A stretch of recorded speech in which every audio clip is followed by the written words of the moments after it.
Fala galera, beleza? Dá uma dica pra vocês de barulho de suspensão aqui, ó. Isso é um símbolo, né?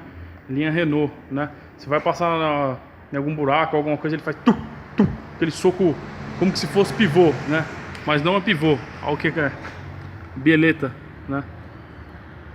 Trocar as bieletinhas dele aqui vai ficar padrão, né? Que é um carro pesado, né? Ó, ela quebrou aqui, ó. Tá vendo? Essa outra aqui já também, ó, né? Tá toda quebrada já, né? Aqui é fazer a substituição da bieleta, né? Porque esse carro foi feito suspensão recentemente, trocado o coxinho e o amortecedor, né? E os pivô dele. Se trocar as bieletinhas aqui vai ficar padrão, vai ficar zeradinho.